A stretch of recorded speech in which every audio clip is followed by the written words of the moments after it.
Let's take a look at the AP capture interface. This is a version 2, so we're able to capture 2 independent IP cameras, and we can flick between each camera, controlling one at a time. However, we can capture simultaneously 2 streams, independent files, and we have the option to stack those 2 files together in a single frame. Let's take a look at the controls that we have in AP Capture. So along the top line we have the start camera, record camera, stop camera and exit program. And then we have the streaming options. We built in stream to YouTube. On the left hand side we have stream to Facebook. We then have our selection for the sound along that line. Along the middle line are the controls and adding cameras and recruiting which cameras we've got in our drop down list. The bottom line finally is the presets, and we'll show you the presets, how to set them up and operate them from the joystick. So first of all, let's go to add in a camera. So if I press the add, we've got an option here to select the camera or a sound device. Exactly the same process to add your sound device as adding the camera. First of all, we need to put in the address of the camera. So we just add that address. Each camera will have its own individual address. We then need to title that camera with the MMAD Academy today, so let's just name their camera. And then we put the password and login details of the camera. So username and password. This then brings up a second window. It's confirmation that we've connected correctly to the camera, and it shows all of the options for resolution that we have from the 4K camera. So we're going to dub this down for workflow convenience and size of file. So from the 4K camera and 4K lens, we're coming down to a 1080p resolution. Take that, this is just the defaults. We can always go back up to that resolution or go below this resolution. We're also going to look at our bitrate, so coming down from variable to a fixed 10,000 data rate. That's going to give us a nice file for our workflow, sharing to other softwares in an MP4 file format with a nice resolution quality from the 4K lens. So if I save that camera now, if we come back down to the middle line, you'll see that I'll drop down my camera options and the MMAD camera is at the bottom of the list. Click the camera. The next thing I'm going to do is select that camera. And as you can see, those preset resolutions of 1080 and 10,000 data rate have already populated the resolution and bitrate lines. If we now go above where the sound format is, I've already added the camera, so I'm just going to pick up the camera, and now that's recruited the camera. So middle line is recruiting the camera, the top left hand side of the top line is recruiting the sound. We now come to those controls at the front. So the arrow is to start the camera, so we click the camera and you'll see that now the camera has come into vision.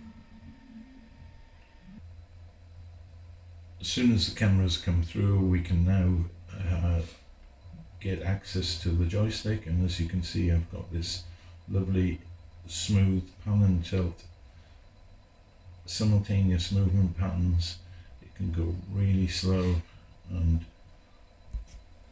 pan, zoom and tilt all at the same time. Lovely broadcast smooth pattern. The quicker you push the joystick, the quicker the camera will move. It turn the top of the joystick, and the zoom will go as fast as you apply pressure.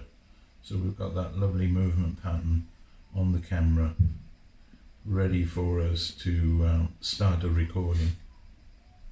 Before I start a recording, let's just look at setting up the presets. So if I open up my presets, if I decided this position of the camera was going to be the home, just press the home and I save that position. Once that position's been saved, I can then move to another position.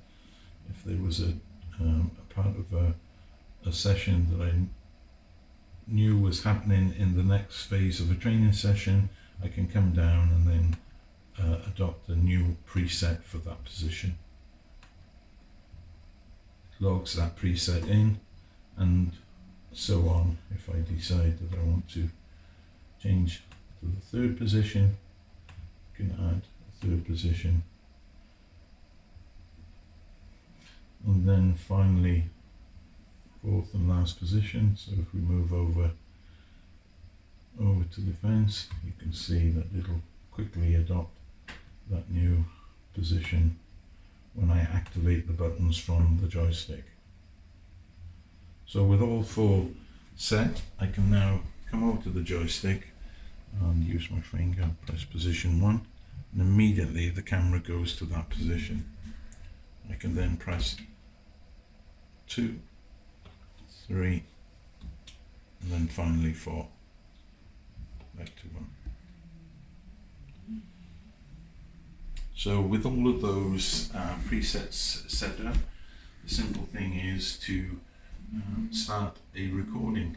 You can notice that in the right hand top corner we have a record not started. This is a reminder that everything's set up but you've not started a recording. This becomes quite important when we look at the streaming process later. It's a reminder that you may have started a stream into your platforms, but just don't forget to press the recording. When we press this recording, it's going to create a file real time to the drive of the laptop, which can be shared on a pen drive, and opposing teams can then take that file away, or the performance analysis team have got the hard copy file ready for their platforms.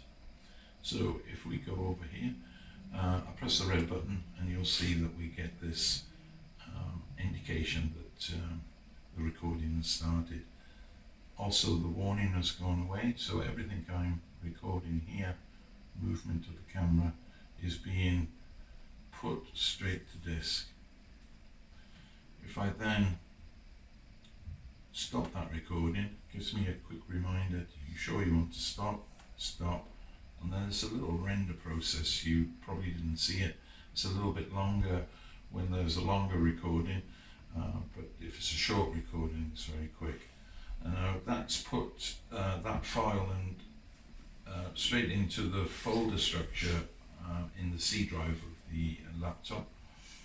So if I want a shortcut to it, I can click on the folder icon on the bottom left of the third row. Just click into that, and these are all my recordings. So you can see there's an ASF file. That is the safety file that the camera creates as it's filming. So this file is always being created every time you record of the last recording. And then what our system does, it takes that file and then compresses it and puts it into a MP4 container. So that same file is here on the date.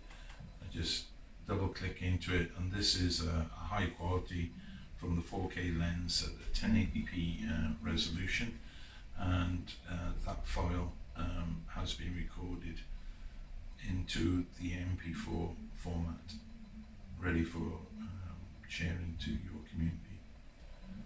If we go back to this bottom left corner, you can see that there's an arrow process here. That arrow is a bit of a safety net, in as much that if something went wrong with the conversion of that file, you get a second bite at it. You can also see that there's merge files, so if we had the two cameras being recorded and the merge process didn't work, you always get a second bite at those last ASF files, and you're able to process them. So if I just hit process again, it's just going to repeat the process at the end of the recording, and as you can see now, I've got two versions of the same file.